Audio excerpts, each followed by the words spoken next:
Syria's President Bashar al-Assad says Western countries are blocking expert delegations from coming to the country to investigate the alleged chemical attack in Idlib province from earlier this month. He was speaking to the Sputnik news agency. We formally sent a letter to the United Nations for them.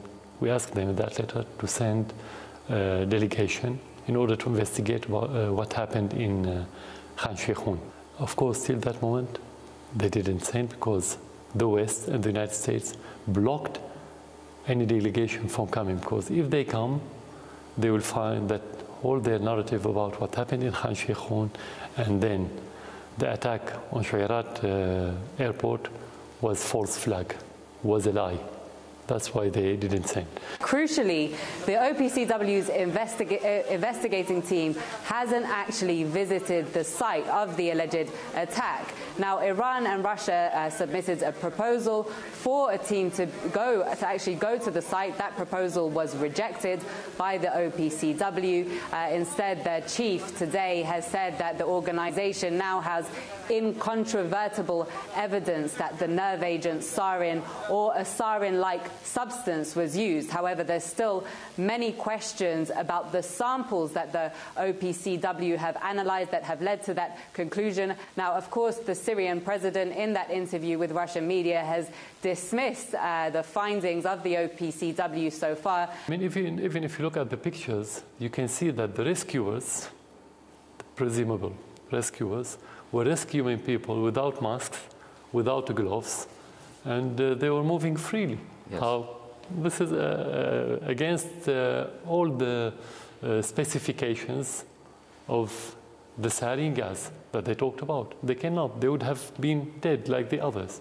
And you don't know that those people who are lying on the ground were dead or not. You can fake this image. You can very easy. So you cannot just base your judgment on images and videos, especially made by Al-Qaeda. Now, right from the start, both the Western media and politicians immediately accused the Syrian government of carrying out that chemical attack on Khan Sheikhoun.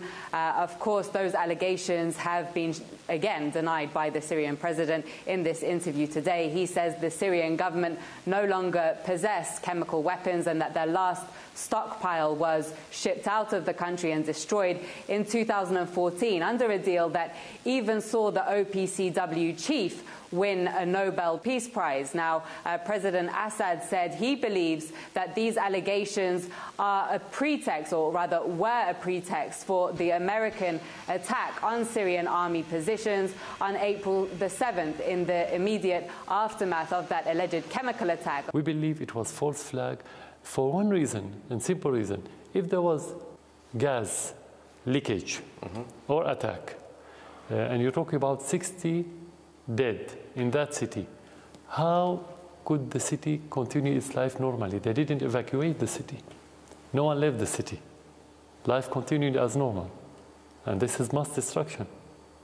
The other day they attacked Shuairat, where they said there was the gas depots, and they attacked all the depots, and there was no gas coming out of that airport. No one of our army officers or staff, military staff, was affected by any gas. So for us, there was no gas attack and no gas depot. It was false flag play just to justify the attack on the Shuairat base.